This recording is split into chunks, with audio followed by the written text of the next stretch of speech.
So everybody, thank you so much for being here. Good evening. My name is Jed Applerouth, and I'm here with a colleague and friend, Dr. Carrie Poline. Hi, everybody. I'm so pleased to be here. Thank you for the invitation, Jed.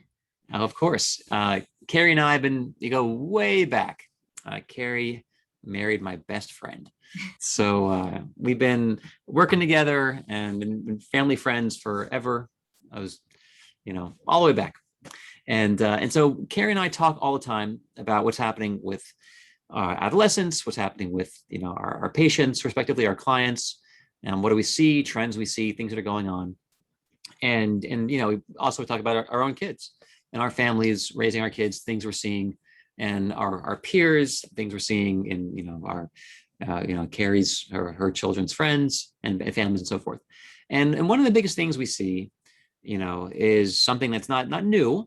The amount of overscheduling, the amount of stress. When Carrie and I have given talks at a few national conferences in terms of talking about stress and anxiety and how adolescents are grappling with this. And Carrie deals with this on a daily basis through her practice, working with adolescents. And so we decided to give a talk, and hopefully it'll be helpful and meaningful and useful to you all.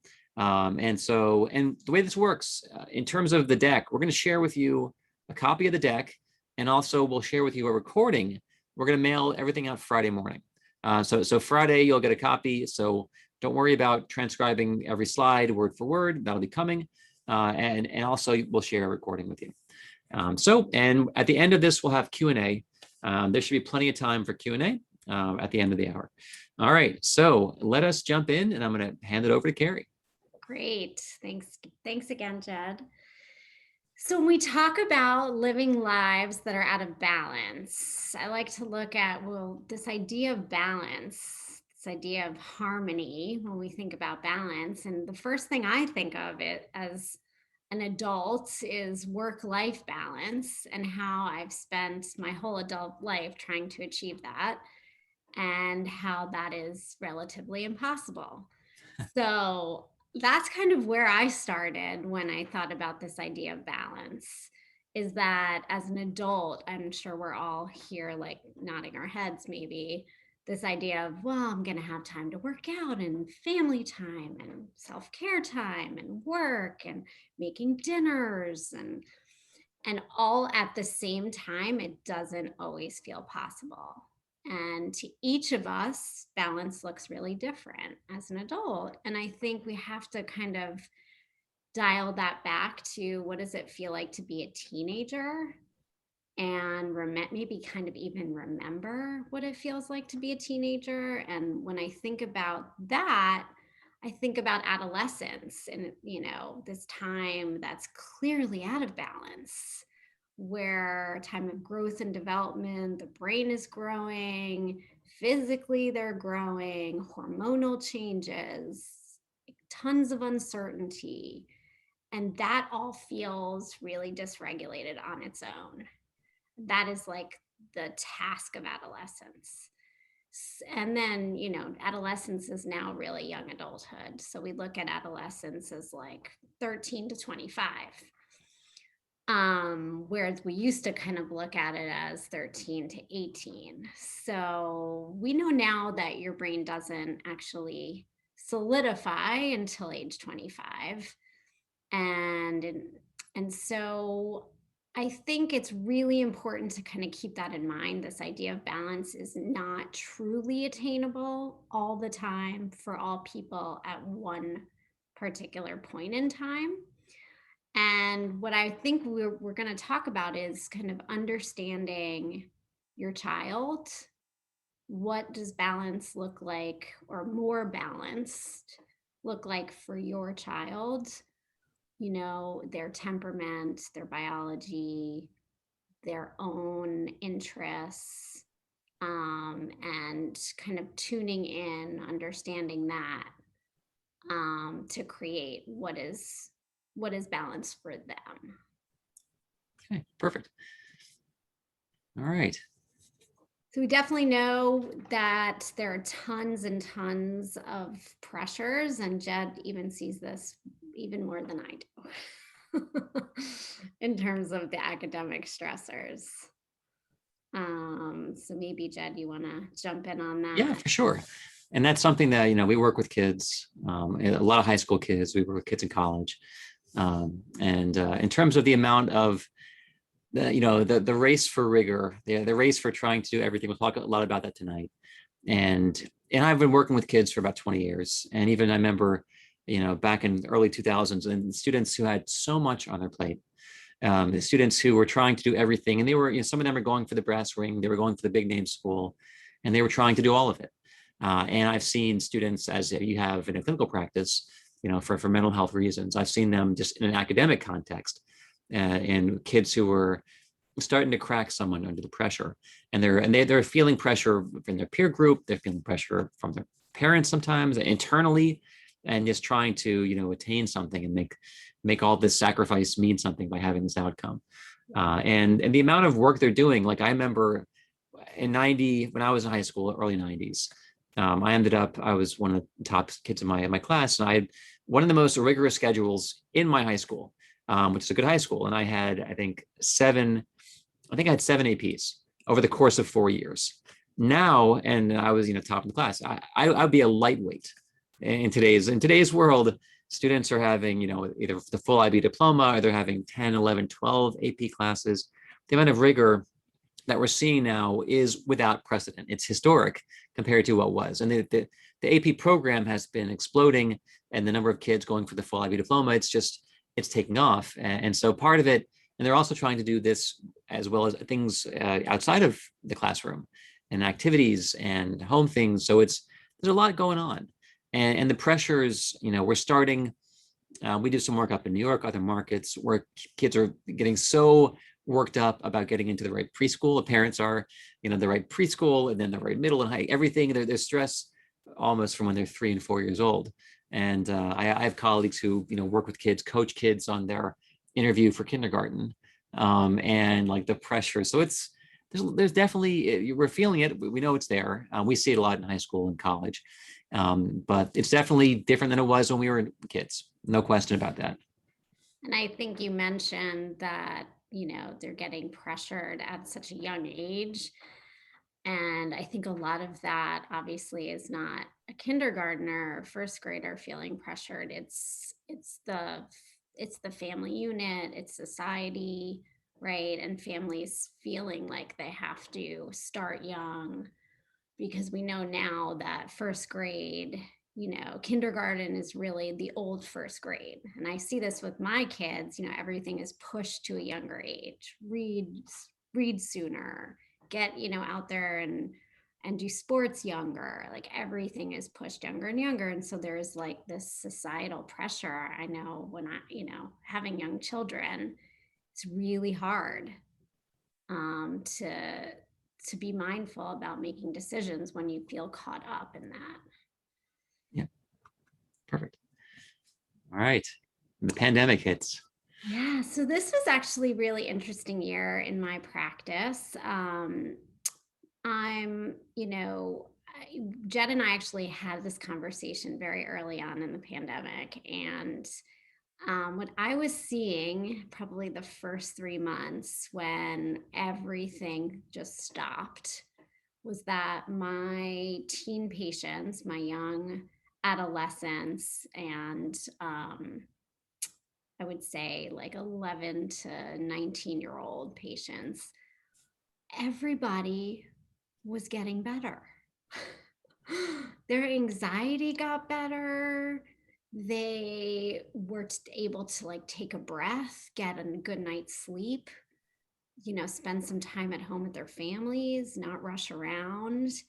And I was like, wait a minute, there's something to this, because, I'm freaking out because I'm moving my practice completely digitally. My kids are home, everything's different. And yet these kids were doing so much better. And what the pandemic kind of showed us in the beginning was that what was going on pre-pandemic in terms of pressure was not at all sustainable.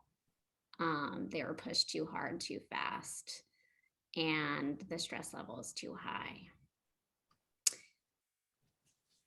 And this leads us, Carrie and I gave a talk about a year ago, maybe 2 years ago now, with one of the heads of counseling at over at Emory's, the Oxford campus, and with Gary Glass. And Gary used a phrase. I've been stealing half of Gary's talk since we gave it because it was like so compelling to me. I just love the way he framed things. And part of it is, he worked at Duke, he's worked at Emory now for, he was the head of counseling at Oxford. And he talks about the issue is not with these students. The issue is not with the individuals. Like he said, it's not the fish. The problem is the water in which they're swimming. The water itself is the issue. It's not individually, why is my son or daughter so amped up, so anxious, so nervous? It's like there's nothing genetically or temperamentally like this. No, it's the environment in which you're putting them in. That's the issue. So the pressures are systemic pressures. They're not idiosyncratic, idiopathic. It's not something, there's something within them. It's like, no, they're in this current that's turning up, and any weaknesses within them biologically are being aggravated by the current, by the water around them. So that's an interesting frame. If you have a child who is feeling a lot of pressure, who's starting to show some symptoms or signs, it's like, then the first thing is look at the context, look at the environment, look at their friend group, look at the school, look what's happening, and begin to understand, the child in that context. So not, how do I fix you? But sometimes it's how do I make modifications, if I can, to the environment in which my kids are in. And that's one of the primary things. And we'll talk more about that as we go on. And in terms of, I've had parents ask, like, what do we do? Like, so we're in this place, high competition, high stress. I'm not sure this level of stress is adaptive, is helpful. I'm seeing some signs. I'm seeing discomfort in my kid. I'm seeing unhappiness. I've seen students, even having mental health crises, and Carrie's seen this every day of her practice. Students who are really grappling, and sometimes kids make a radical. Parents make a radical turn, and they may take their kid out of the context in which they're in. I've seen homeschooling. I've seen dramatic, like, this is not working for my kid. Here is something radical. It could be a project-based, like a whole different kind of school, going from a big private school to let's go to a school where there are no grades. I've seen that in some of like the Rudolf Steiner, Waldorf, Montessori. Some of them, different methods, different grading standards. And however, most parents aren't down with that level of a radical change. That kind of transformation. So they're in, and the whole thing is, can I modify things? Can I tweak things, adjust things within the constraints? Because part of it, the students have friends, they have a network socially that they've built. And for some kids, taking them out of their friend group is going to be a big deal. If they really are getting a lot of comfort and support from their friends. And then, I've seen parents leave their kids in because of their friendship circles. Even though maybe intellectually, academically, they might do better over here, their friends are here. And for this kid, for my child, their friendships are really essential. So I don't want to disrupt those. And part of it is knowing your kid. But most parents we talk with still don't withdraw their kids totally from the system. They keep them within them, but they make modifications. And so today's talk, there were three things we promised in the teaser. It was talking about balance. What does a balance look like? Achievement, because part of it is some of the pressure to accomplish, to achieve, thinking about the present, thinking about where they're going, and there are some consequences for what happens now, for where things are later. And then with Carrie especially, looking at mental health, looking at the balance of what all this means when there are hyper pressures, when there's too much focus on achievement, what happens to our children. So I'm gonna hand things over. Carrie, back to you. Okay, thank you. So again, this sort of idea of this dynamic, shifting, evolving balance, which, again, there's competing priorities that every teen and young adult is going to have. And if we as parents can kind of keep in mind this idea of like a whole person, that social, emotional health and development, and developing empathy, maybe just as important as academic achievement, or in some people would say in job market now, maybe more important. And I think we're going to get into like, what does it look like to model that or coach, provide boundaries, understand, for each child, what that would look like. So again, back to this idea of priorities. And this is where I go back to really knowing your child, really knowing what your child's interests are. Are they an introvert, and need lots of time, downtime, and quiet time? Are they somebody that really enjoys time and, outside in nature? Does that bring them a sense of calm? Are they an athlete? Um, you know, of course, academics is always part of the, conversation. But if we overly focus on that academic achievement, we know we're headed to crash and burn, at least in many of the kids that I see. So we're going to talk about how planning and communicating about all of these priorities and balancing, what does it look like? It may not be time with family, every single, every 4 times a week during your junior year, because that's your toughest year. But in 7th, 8th, 9th, and 10th, maybe it is more family dinners. Maybe you do prioritize that. So again, it may not be at the same time being able to do all of this, but keeping all of it in mind and modeling. Excellent. All right. And this is just a slide. It's a little exercise that I did with my own therapist probably 15 years ago. It's very simple. And we do EF coaching. We help students with their workload. We help students manage themselves, and one of the little things that we do is we draw this little circle and we have them fill in these little grids. So where are things in terms of your life, in terms of academically, how you're doing, in terms of like physically, your movement, body, like how you doing, in terms of like intellectual pieces. And this can be, this is like for an adult, it can be modified easily for a kid. How are things, in terms of with our family? How are we connecting? How are we socially? How are their friendships? How are your friend groups? Do you have enough time for your friends? How fulfilled are you with the friends? And part of it is once you fill this in, you get a sense of, would my wheel roll pretty well, or are there major things missing in my wheel? And the same thing as adults. When you look at this yourself, and your parents are out there thinking in your own mind, how is my wheel? The same, because part of it, our kids are always watching us and they're learning from us and they're modeling from us constantly. And it's not what we say, it's what we do. They're always watching. It's like learning how to drive.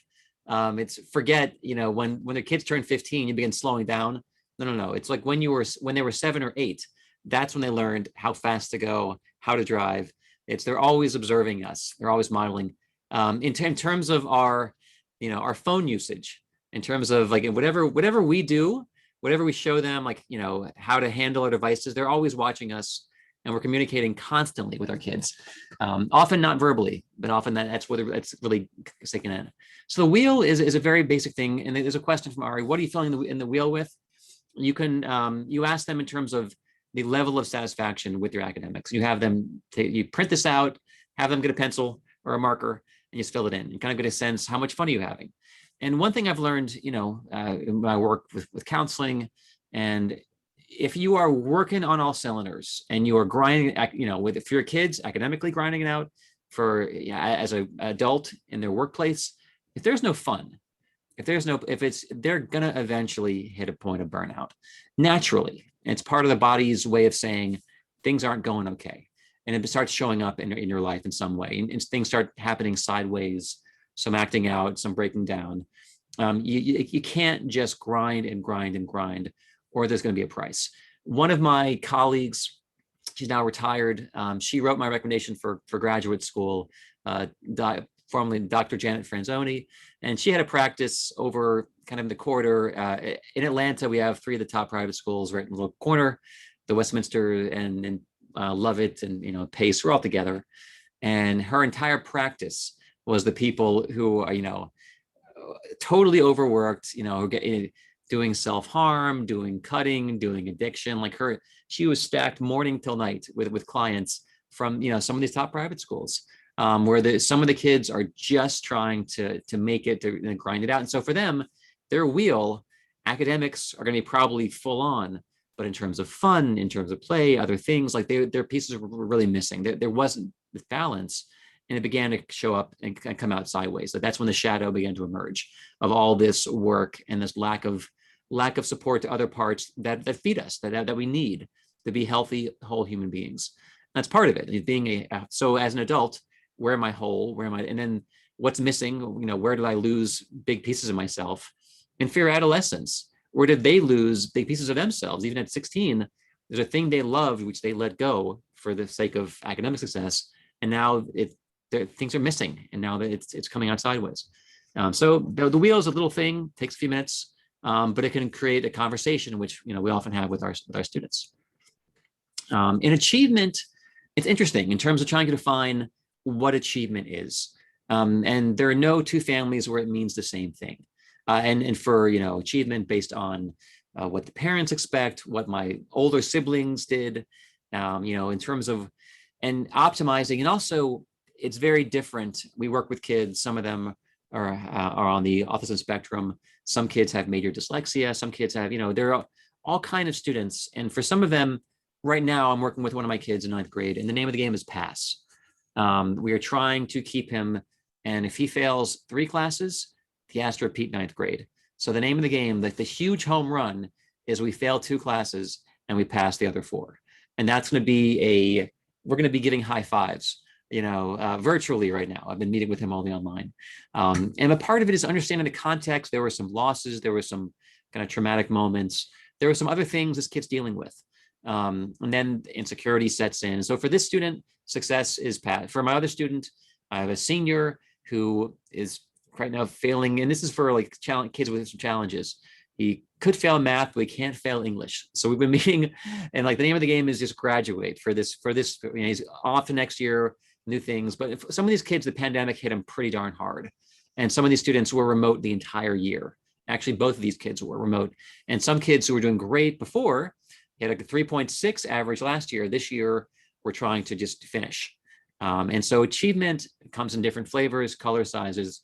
And part of it is, achievement for your older sibling may look so different from your younger. They often play different roles in the family.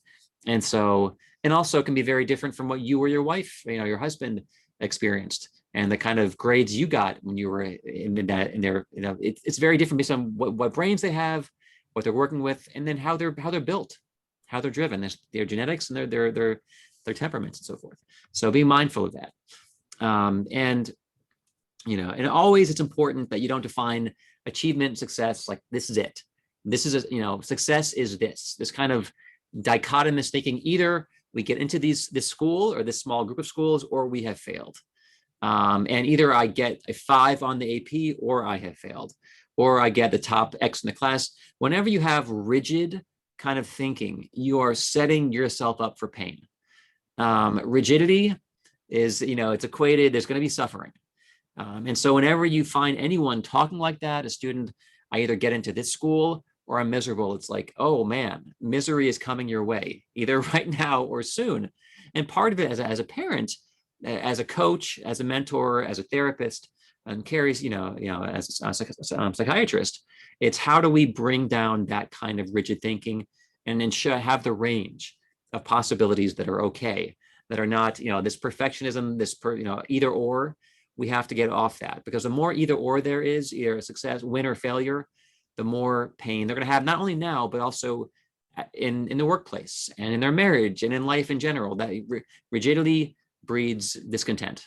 And so you never want to have just one outcome. It's really an important concept psychologically for your kids and for yourselves and for everyone, for all of us. Okay.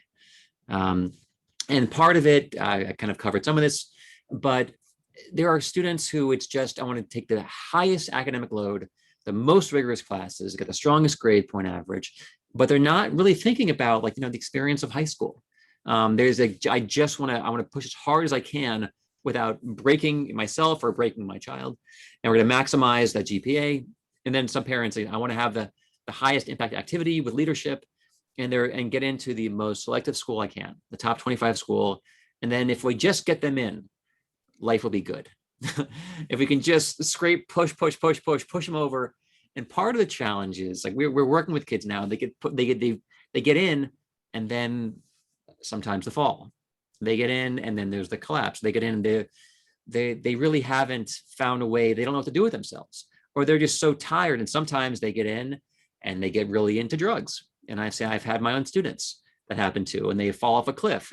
One of my best friend and I, we had a roommate at Penn, Ivy League school, where the kid got in, worked hard, and then fell into a complete hole and got so addicted, and then dropped out of an Ivy League school second year. And so it's like, it's not just about getting in. That's the important thing. It's about how the health of the person and their balance and their worldview. Are they taking care of themselves? Are they, do they have a good friend network? All these things, not just getting into this, grabbing the brass ring.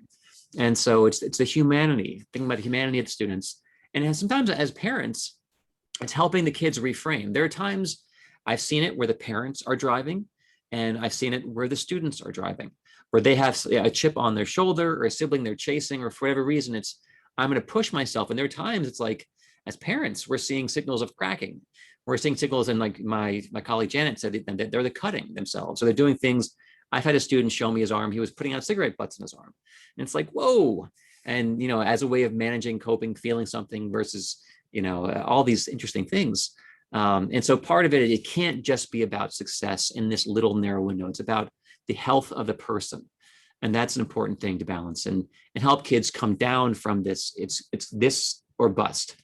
Important thing. One tiny example, just like the number of APs, the College Board has been exploding. The APs have more than doubled, in the past decade. They've gone through the roof. And that I've seen kids take too many APs. And I've seen kids having mental health crises who didn't even want to drop down a level of academic, because if I drop down, then my peers will think I'm less than, because my identity is tied to being the smart one who always does well in every class. And if I downshift and drop from the AP or to honors or up to honors to regular, then I'll be a failure. And it's that kind of rigid thinking where that suddenly it's like, this is making you nuts and you're working 3 hours a night on this one class.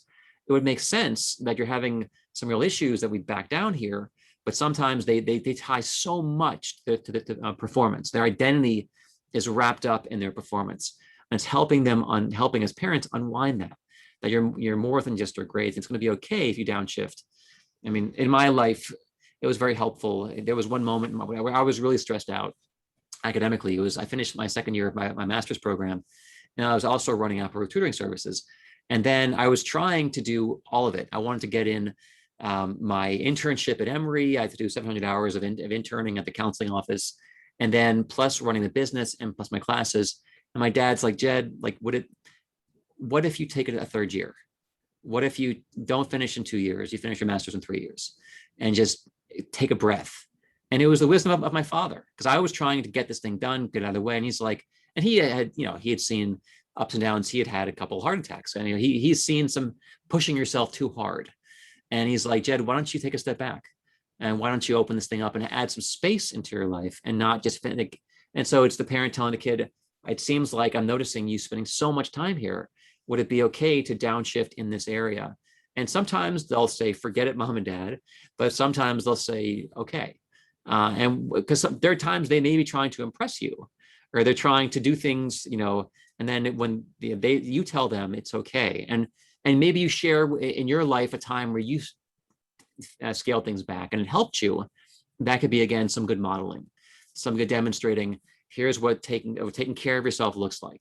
Here's what being nurturing to yourself looks like, versus just getting it through and getting it finished at any cost. All right, Carrie, back to you. Absolutely. I love what you said, Jed, about mentoring, but also, modeling. Also, I think sometimes what gets in the way is our own anxiety. And so part of my job as a child, adolescent, adult psychiatrist is working with not just the young person, but also the whole family, and understanding what are the roadblocks. So this is some of what I see when it becomes too much. And um, and some of this is it can be, there can be a biological vulnerability. We know this. We know anxiety and depression, eating disorders, ADHD, addiction, these all have biological vulnerabilities. We all know that kids are, have different temperaments. They're born a certain way, right?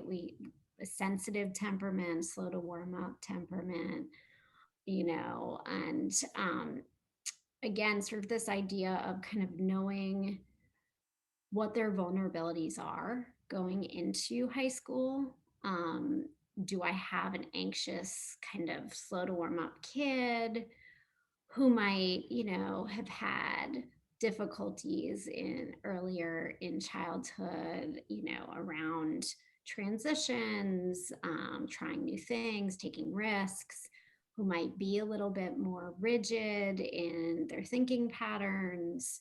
You throw them into a highly rigorous situation, and they might, as Jed said, kind of do this perfectionism, black and white thinking, because that becomes like the natural way of managing it, just based on their risk factors, their temperament.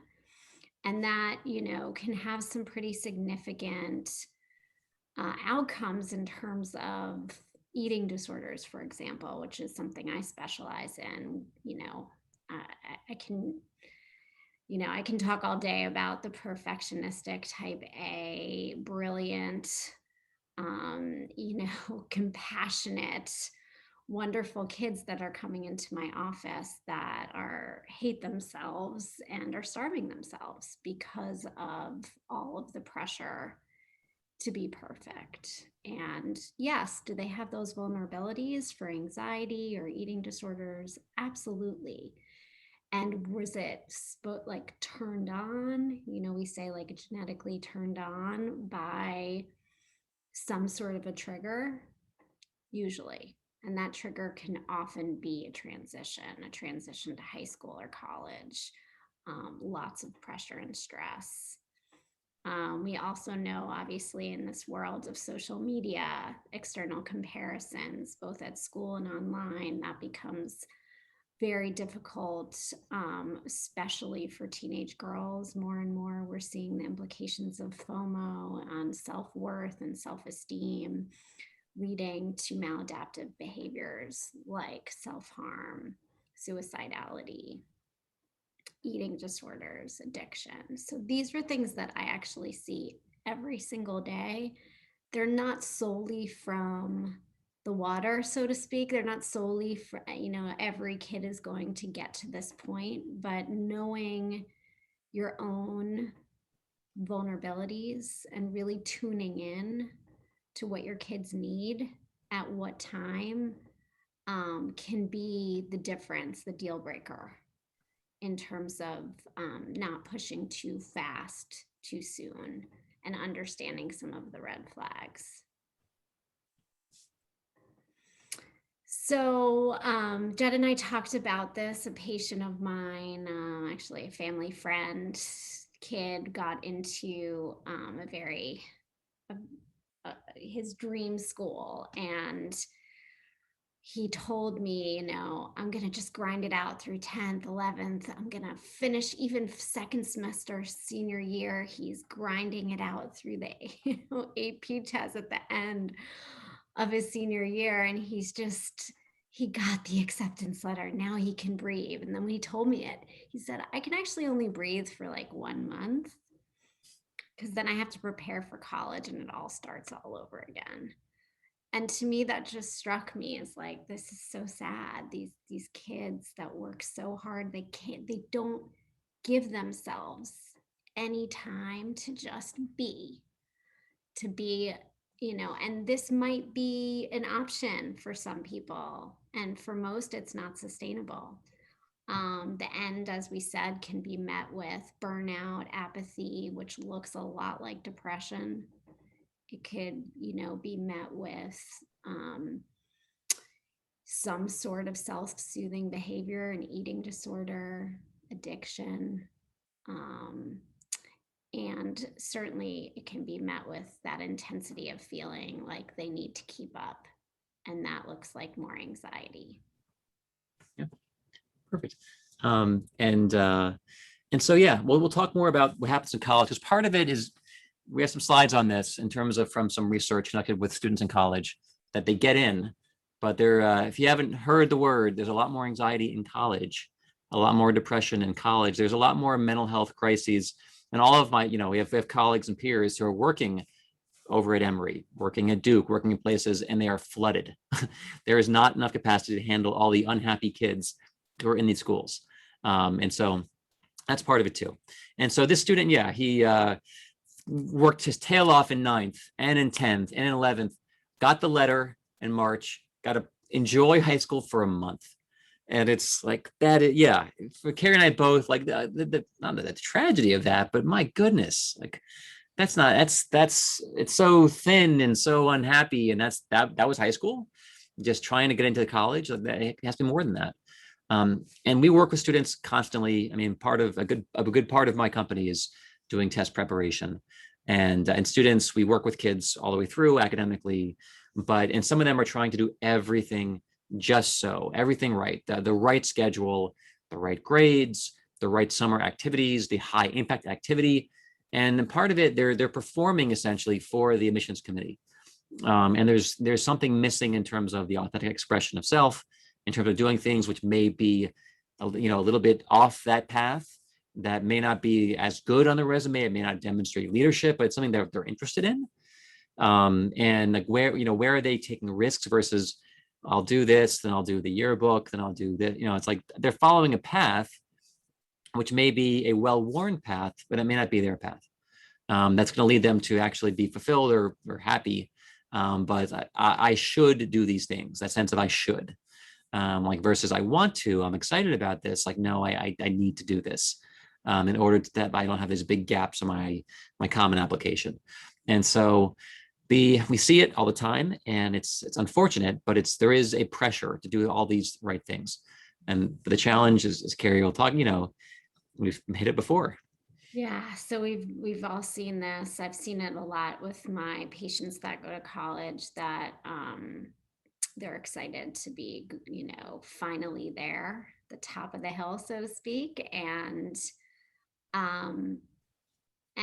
for a variety of reasons, it doesn't work out once they're there. And I do want to unpack this a little bit, because some of it could be the push, pushing too hard, too fast, the burnout, the apathy, the depression. Some of it can be the anxiety that we talked about, of trying to keep going.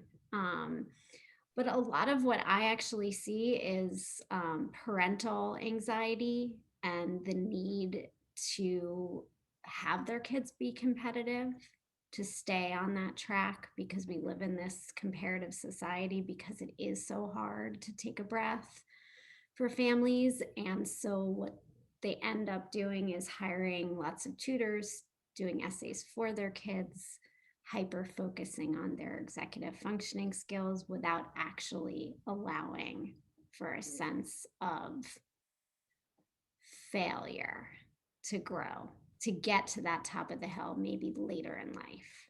So I'm going to just throw that out there. We'll get back to it later. We were just talking a minute ago about the gift of failure. Oh, Yay! we gotta have that. And failure can be your friend, no doubt. And here's the survey. So Carrie, this one's yours. Yes, what I would say is those numbers are so much higher in 2020 and 2021. This only goes up to 2017. Yeah. And we can already see the increase in stress, anxiety, sleep, and depression. Just what I've seen in my practice from 2017 to 2021 is an explosion of mood and anxiety disorders, even more than, the 7 or 8 years before that. Okay.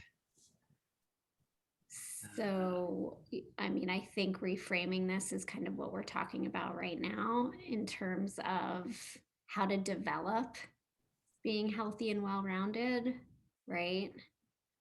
Instead of just focusing on, you know, what is it like to be a high achiever? Yeah, this is what part of the big conversation is, looking at the student differently in terms of, the outcome, being outcome driven. And we've seen the outcome, but then the month after the outcome and the year after the outcome, it's like, and then even in college, like getting into college now, once you're in your mid 40s and late 40s, it's so you realize just what a little tiny piece of life college is. And you see so many friends some of my most successful friends who are just crushing it, in terms of their careers, they didn't get into the name schools.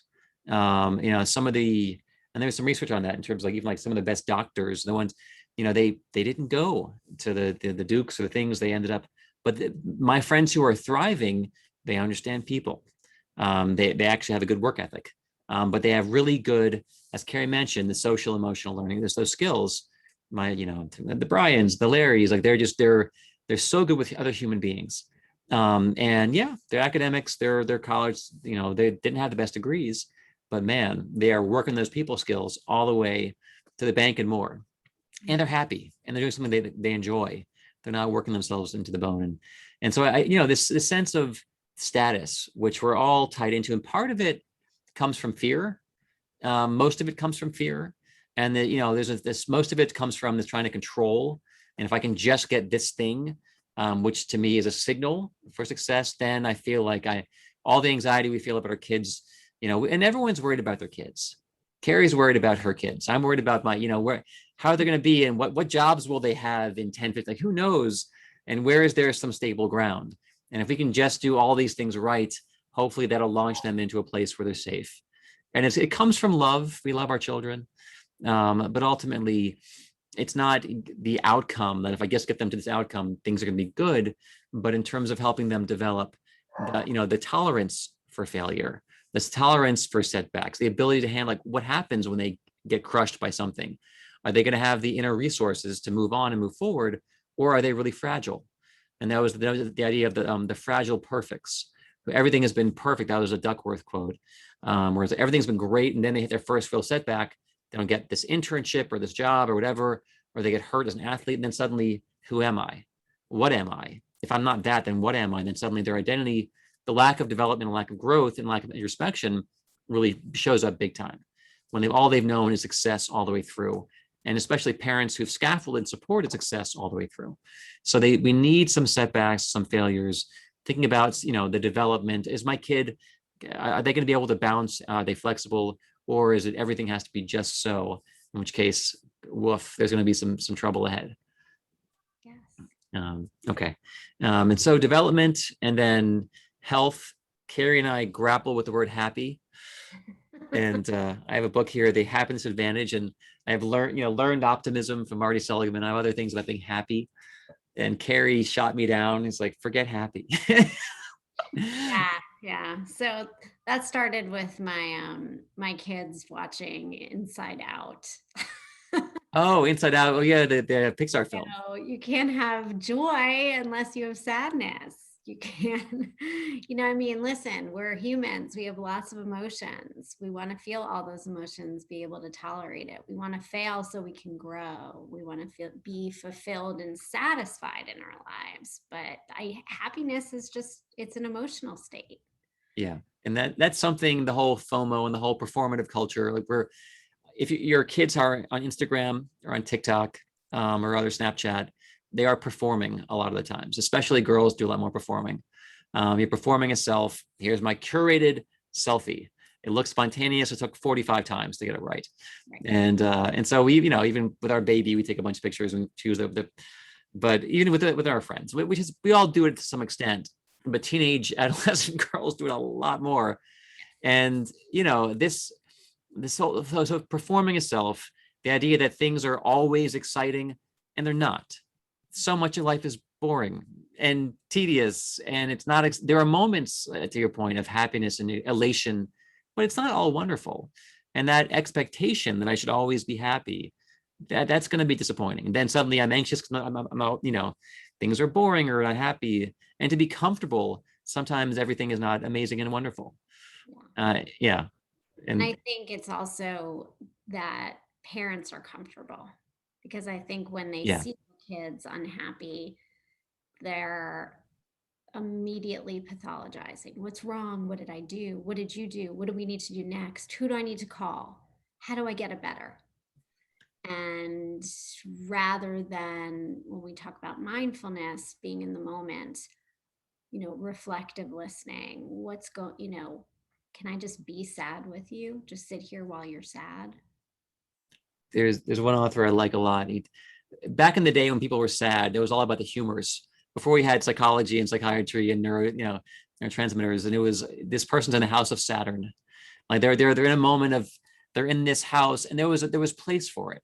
There was room in the cosmology and the pantheon of, you're in the sad place, and that was okay. It wasn't, we didn't pathologize it, and it wasn't, let's fix it immediately. But part of it is, allowing people to have the fluctuations, and I'm in this kind of mood, I'm up, I'm down, and then it's okay. First, to your point, let's rush in, and also our language around it. Oh, honey, are you depressed? Or even Gary said, are you anxious versus are you a little worried? Or are you, he talked about having like an emotional bruise versus, I'm depressed. And we bandy about clinical terms versus using lighter, softer, language and metaphors. That is, yeah. My intake appointments are chief complaint, my daughter's depressed, or, they're anxious, and I have to go through, well, that is such a big word now. I don't even know what that means anymore. Let's figure out, is depression, are they not functioning? Yeah. So I agree. Satisfied, when I see the word satisfied and centered, I like it much better than happy. Carrie, I just looked down and it's 8:48. I don't know how that happened. I was not doing as good of a job with time management. It's okay. We're covering good material, but there's more. I want to try to cover the deck and ask some questions. So yeah, I'll go through this one in terms of thinking about childhood. The student who said, I can enjoy high school for a month and then it's over. It's like, no, that wasn't we missed something. And the idea of I use the word happiness and you push back, but happiness, there's something about feeling fulfillment, or your word was satisfied, having some feelings of being satisfied, and thinking about the balance, not just, achievement, but also the kids' mental health is really a priority. And the kids feeling good about themselves is really a priority. And the kids having friends and social engagement versus, and not every kid is meant, to get the 4.0 and get this, like, know your kid and know, are they trying to perform this for you or for themselves? But really, are they happy? My master's in counseling was in an Adlerian program. Alfred Adler, one of the great psychiatrists, up there with Freud and Jung in the Austrian school in Vienna. And in Adler, achievement alone was this one piece of the puzzle of feeling good about yourself. And the balance for him, there were 5 major tasks in life to how you feel fulfilled. Part of it is love, connection with others, self, in terms of self-awareness, self-knowledge, being good with, social, that's our connections. And if kids are really isolated, that's going to affect their well-being. Work, that's work for us, our careers, are we using our talents, our abilities? For kids, it'll be academics and school and so forth. And then his 5th pillar was the spirit, spirituality, something other, and these were the 5 pieces that he felt like if you're working on all these 5 things, you have the sense of fulfillment in life. And if it's just work, you're not going to feel like you're going to show up in a therapist needing some help and support, because it's not really a balance. Again, the word balance, this is the balanced life. And one quote throughout there, Joe Campbell used the phrase "follow your bliss," which I like that phrase. And again, I heard someone else reframe it and say, like, not follow your passion, but develop a passion, or develop your, but the sense of it, you don't get some people have it, they're born with it. Other people, they pursue it. But part of it is when you're following the idea of I'm being drawn in this direction, and I'm trusting it. versus I'm trying to really control and I'm trying to engineer this thing versus, I have some sense of I might take this path. I'm not sure where it's going. But I'm going with my feeling centers and I'll see where this leads me. And the importance of that, because not everyone versus no, this is the safe path. I'm gonna do this. I'm gonna go towards business or engineering but sometimes you're going towards burnout when you're following the safe path and you aren't listening to that small voice. And Joe Campbell would say, listen to yourself and learn how to attend and become more aware than just following the safe path. Carrie. Yes. So back to what we learned from the pandemic. So I think this really crystallized this past year, starting with this idea of being overscheduled, then getting this relief when they were able to scale back. And then very quickly, as the summer, came along, I started seeing an uptick in isolation, sleep disturbances, FOMO, difficulties with, using food or not using food, to overly control and numb out. So, this really crystallized to me what teens are actually managing right now. They are not sleeping well. This is number one, what I see. They're on their devices well into the morning hours. They have a hard time setting those limits for themselves without good modeling and barriers, and when they're younger in place. And then when they're older, helping them cultivate those boundaries for themselves. That's probably, if you could take away something from this lecture, it would be the sleep deficiency and the technology really getting in the way of teenage health. And we, just to highlight again, the social and academic stressors that we've already talked about. Perfect. And so in terms of what we can do in terms of the help, and as Carrie mentioned, we haven't spent too long in talking about boundaries and balance with our technology, but it's a whole lecture, it's a workshop in terms of helping regulate and manage and how to get involved, how to be supportive, how to model, because the social, it can get in the way of everything. It can squeeze out time. It can make academics take a lot longer if kids are doing their homework while they're on their devices. And then it affects their sleep and it affects their grade. It's all this mess. So our tools, our machines, we have to have balance with those without question, and help, as parents, help structure that. And, it's not just, they go off to the races until all hours, which, is not good for our kids' development. But we can help them in terms of looking at when they're choosing their classes for next year. When you're figuring out activities, do we keep it or do we drop it? Are you happy? Is it working for you? Is it for the transcript, the resume, or is something that you really enjoy?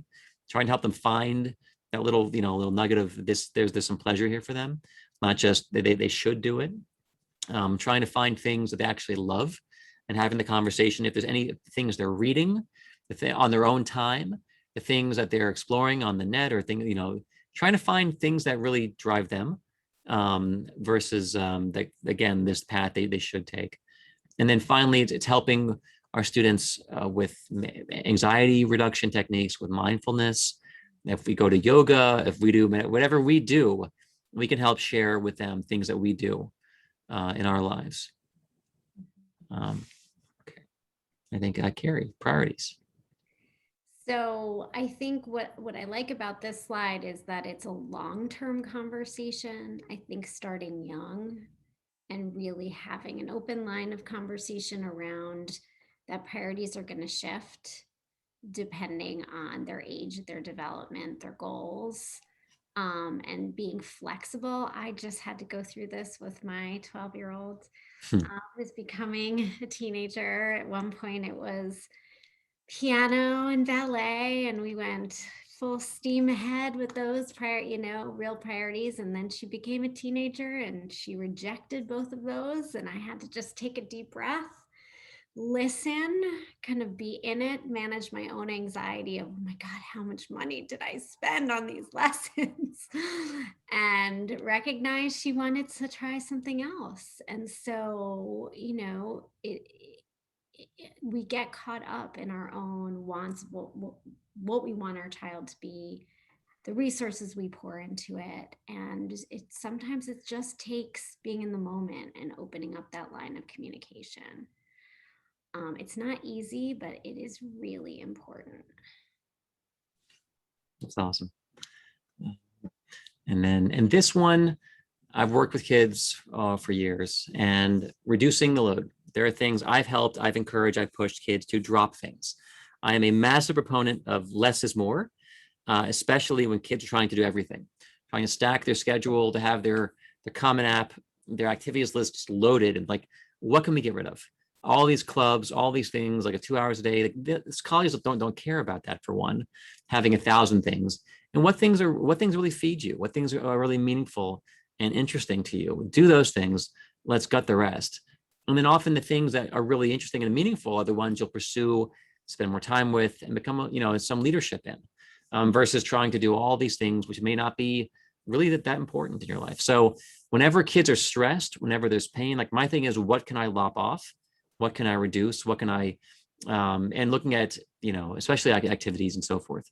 And so looking for the things that are the most fun. And then sometimes it really is, dropping the season, dropping those. Lacrosse is taking up all your time. Some kids, they love it, go all the way in.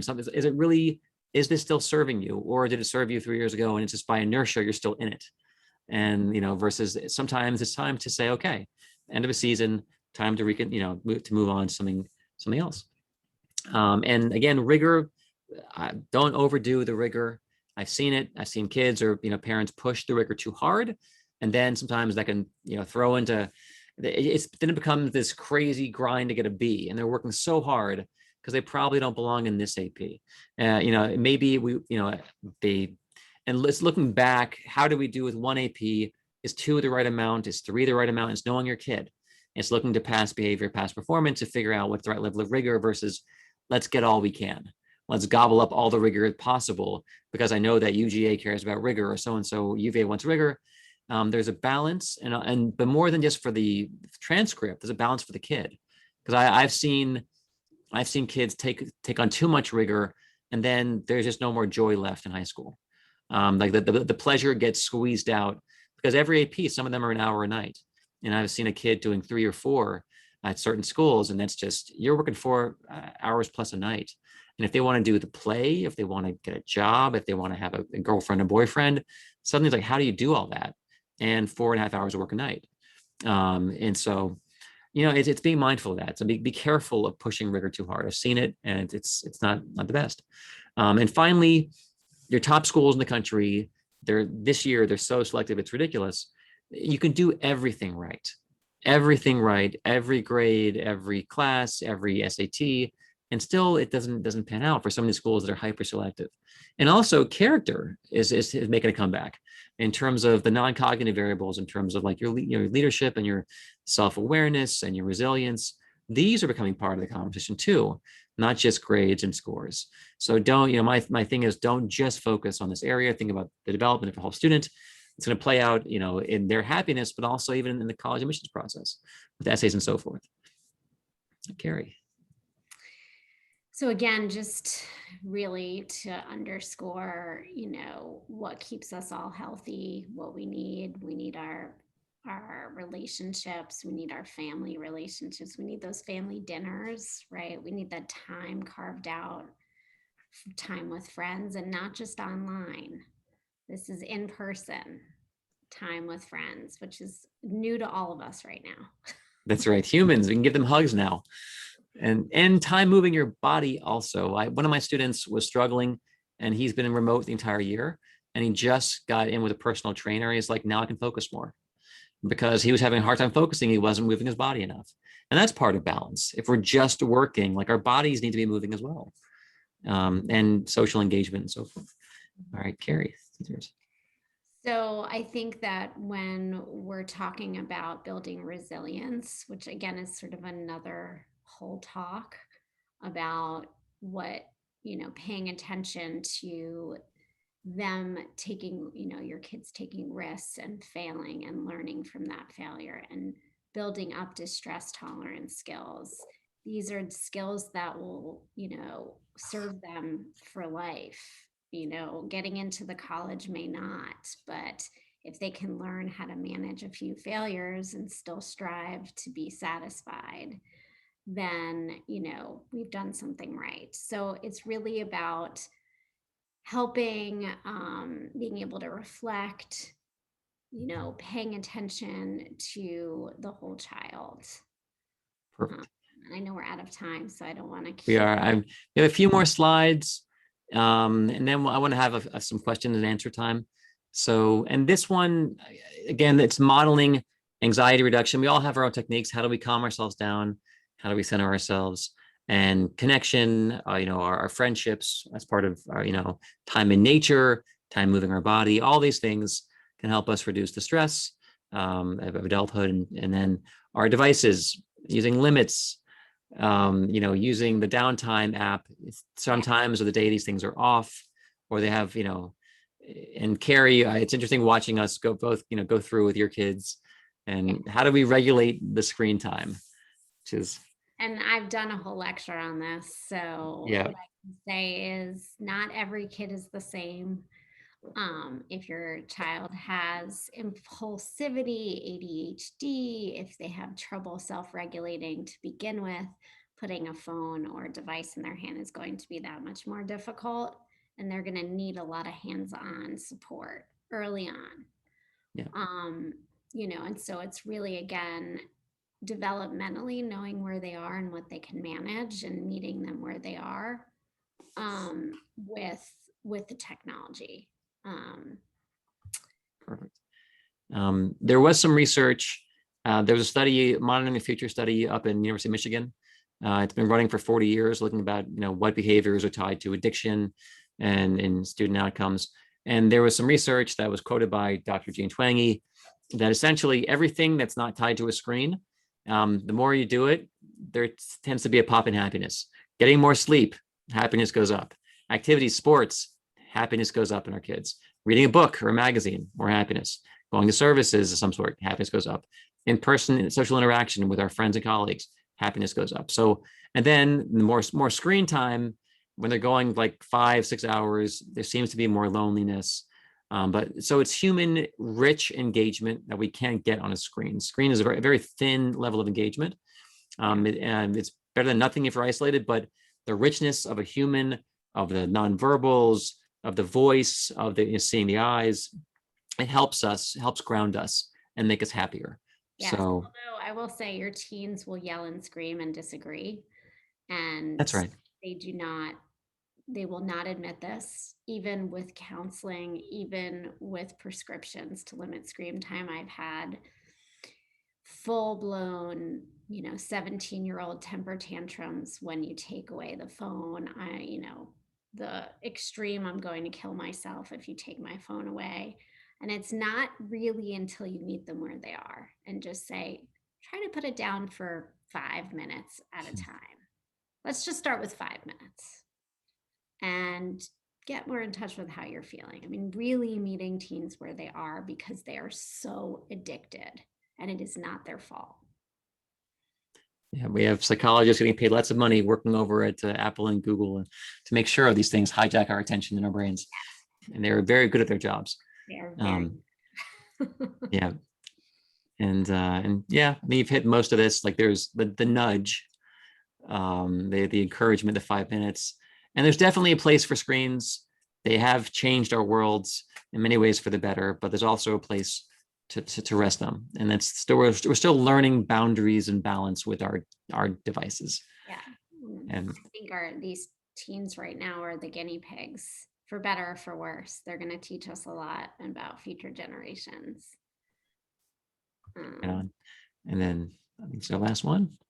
So we kind of already all know this as adults. What does it mean, to take care of yourself? I know for me, it means something different than it does for my husband. He needs to get outside, usually with Jed on a hike at least once a week.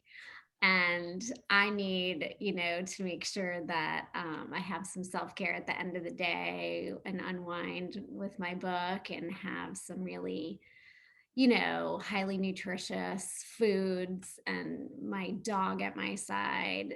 It does mean different things for all of us. I think helping your teen get in touch with what they need. I'm noticing a lot of teenagers really do, once you give them some ideas, journaling, for example, getting out in nature, trying, to be around pets and friends, they really can see the benefit, but it does not always come naturally.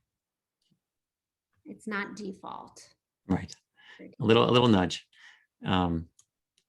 Mm. And I actually love this slide. Just for a minute, I think we all should just leave a little space at the end of this and take a deep breath, because it's a lot of information, but our kids they need time. They need to be bored. They need to be able to have like an active, you know, fantasy life of what they want to do with their life and not fill every moment of every day. So that's actually my favorite slide of the deck. I love the non-slide. It's a big blank canvas. We'll leave it at that. And that's it. So we have time for questions. We do have time. We're a couple minutes late, but I think we're going to hang out because we promised we would. So the questions, we have a few. We have a student. He says, I get stressed out about the SAT and ACT and even college. What should I do to keep from myself from stressing out over important things? And, there are important things, but, and having some concern is actually adaptive. There's a whole range of part of it, you need a little bit of, stress. We call it also arousal. It's stimulation that, we need some stress in order to function and know this is important and apply some energy. It's just when there's a curve of the amount of stress called the Yerkes-Dodson curve. When the stress increases, then performance goes up. And then as you have more stress, it starts going down. And so when eustress becomes distress. And so having some stress, I'm okay with it. It's just when it becomes impairing and it starts to become limiting and then begins to affect your sleeping or your eating, or it becomes repetitive thoughts that you can't keep out of your mind, that's when it becomes a problem. Versus having some thought that this matters. I know it matters. And then having it come up every now and again, for sure. But not, I can still think of other things, and it's not just weighing on me like a massive weight, in which case we have to, probably process. And what have you made these things mean? What meaning have you layered upon these things? Because a tester, but what did I make it mean if I don't get into this college? And then what kind of pressure am I applying? And how do we shift that? How do we adjust? How do we expand the conversation again to the range of acceptable possibilities if you're in this really narrow black and white kind of space? Because there are lots of ways to do on a test, and lots of ways to do college, and it's not just one is the answer. That's an important piece, I think. Okay. Next up, we have a question. What if you weren't as vigorous throughout high school as you should have been, but now you're taking APs in your senior year? Is it a bad thing? I mean, obviously it's bad, but is it better to just worry about the AP in your junior or senior year? I mean, so in terms of academic rigor, in terms of you push some rigor as a senior, that's totally okay. And that's appropriate for a lot of kids. It's part of it's knowing yourself and knowing that, the track that you're on, the school you're in, the opportunities you have. For some kids, it makes sense to try an AP in 9th, some in 10th, some in 11th, and some not at all. We have some students, carry this too, who an AP is probably not appropriate for that student, given what they're working with, given their learning, how they learn, and so forth, their own challenges. So there's no stock answer in this one. But obviously, typically you see more APs when you're a junior, when you're a senior. But there's no one size fits all answer. But it's not like it's a bad thing, but it can change the range of schools to which you're looking at. If you only have, if you have no APs, you're probably not going to be going to certain tiers of schools without an incredible athletic background, whatever it is.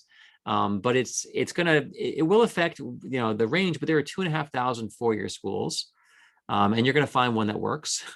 And you're going to find a lot that way. There's not one, there are probably 50 schools that would work for you, and you'd be happy at. And you'd find your people, and you'd find your major, and you'd find a way through. It's not one. And people are in trouble, or it's this or it's the highway.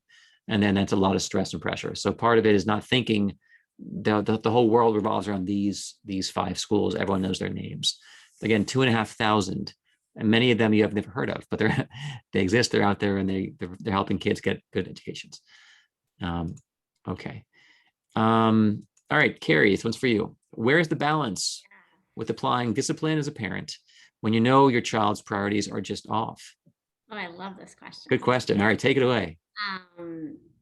So what I would say about that is, whose priorities are they? Are they your child's priorities, or are they your priorities?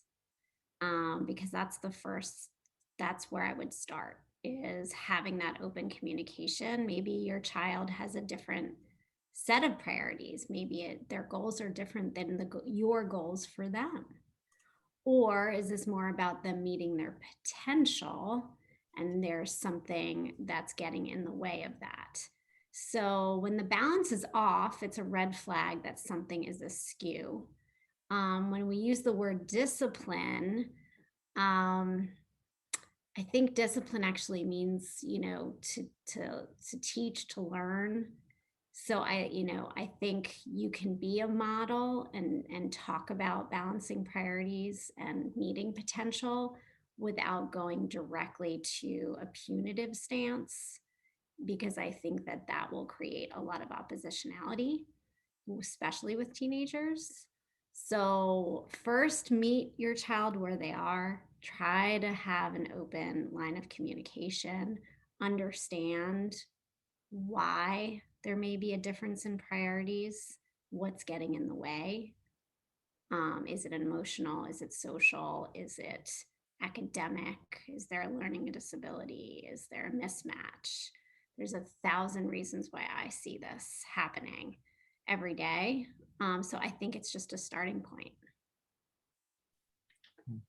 And this last question, it's really about self-love and nurturing and acceptance versus shame. And that's a big thing for kids. Embarrassment, humiliation, shame, feeling less than. It's a really, I see it with so many of my students too.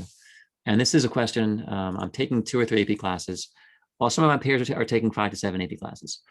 And I know taking too many is not good for your mental health, but I still can't shake off the fact that I, quote, should have taken more APs, or, quote, I am behind in my education. Is there any way for me to stop thinking like this? Okay. And so it's the sense of I am less than I am, and you're having an external reference point. When I'm looking around at other people and saying they're taking 5 to 7 APs, I have 2 to 3, I'm either a failure, I'm less than, I'm below at some level, I'm behind, I should have taken more. And at this point, part of it, it's a very honest point of reflection. Was this the appropriate level of academic rigor for me? And here's the thing. I mean, in the event, this is like this, it's a cakewalk for you, and you feel like I could do more, and there's still room. I have some more room in the engine. I could actually push a little bit harder and still be okay. In which case, then next year or the year after, or in college, you make different decisions. In terms of, so it's feedback versus, what, this feels just right, or I'm actually working pretty hard. I'm staying up kind of late. More would actually make me crack, or more would make me really unhappy. Or I couldn't live this balanced life if I pushed more. What do I have to get rid of? I took a job when I left college. It was a consulting firm. And going into this, they said, of everything in your life that you love, you can choose one thing, and you can keep one thing to be in this job, and the rest you have to give up. And that was the price of getting the salary to be in this consulting firm. You can pick one, you can keep one thing. The question is it worth it? Is it worth that price? So I have to give up everything I love. It's either a person or an activity, but that's it. You can't take more than one. And so if the price, and again, is it worth the price to you? If taking 4 APs means you can't do this other thing, activity, you're going to sleep less, is it worth it? And this is a really personal thing. And part of it, you don't know the worlds of the kids who are taking 7 APs. You don't know what their lives are like. And sometimes the kids, I'm part of this mental health thing that the Star Foundation, the people who look really, really good on the outside are often the ones who are a disaster on the inside, and the ones who are cutting, and the ones who are binge drinking, and the ones who are doing things like they look great and they're made up and the smile's on, but underneath it's a toxic mess. And so comparing yourself to them, be careful about those comparisons versus how are you doing versus yourself? What's right for you? How are you feeling? And do you feel like you've pushed to the right level, or is there more? And that's something only you know, versus looking at into all your life. You can compare yourself to where you are with, am I married? Do I have kids yet? What's my salary? Those external comparisons, that's like a donkey that's going to be whipping you all the way through, your life, the keeping up thing, versus, being happy with yourself, knowing where you are and knowing, can I push harder or not, which is really an internal thing. It's like an awareness of self. And part of it is, loving self. And I mentioned like having shame if I'm less than versus I'm okay. And sure, my friend in high school, it's how many APs. Later, it's they're in a bigger house, or they did that massive renovation. They built the pool. Now they have 2 Audis, and it's all that shame cycle you get into versus I'm okay, you're okay, and I feel okay with myself versus I'm not competing with you. And so this is a mental health strategy of being less externally referential, more, centered at home in your own life and your own body and how you're doing. And if you do want to push more for yourself, not for them, but for you, then do it. Carrie, any closing thoughts on that one? Yeah, I just want to say, whoever this was, good for you for prioritizing your own mental health and even asking this question. Because that means that you've really thought through what you do need. And now it's about honoring it and knowing your strengths and weaknesses. And like Jed said, really tuning in rather than, the comparisons and the competition, which is, I think, really hard for all humans in our world. But it looks like you're already one step in the right direction. So I think you need to pat yourself on the back, honestly. Right. Taking care of yourself, prioritizing your mental health. And that's the big takeaway is, the importance of balance for us. And as adults, you're all here on this, or kids too, modeling that for your kids and being mindful and thoughtful how balanced your life is. Because again, they're watching, they're observing, they're learning everything that we do all the time without us saying a darn thing. And so if we're out of balance, there's a good chance our kids are going to see this and say, that's how adults are. And that's how I should be. And so modeling, making time for them, making time for yourself, taking them outside, making sure you put your phone down to model the right thing. And then having these are all conversations. Yeah, this is an hour little talk, but having a conversation about your kid, how much work they're doing. Are they happy? Are they seeing their friends enough? How do they feel? It's bringing feelings into this, and letting, if they're feeling any pressure from you to hit a certain level of achievement, check that and talk to them about that. Because sometimes they may be thinking or assuming something which you don't intend to them, that may be coming out in some strange way, and kind of honoring them and giving them the space to become who they are, not trying to conform to some idea they think you want them to be. All right. I want to thank my dear friend, Carrie, and colleague for sharing your insights, Carrie, and for your practice and your work. Thank you for being here. Yes. And everyone, thanks for coming out. I hope you learned something. And please talk to your kids all the time. And we will send this out to you on Friday. So everybody have a great night. Thanks for coming out.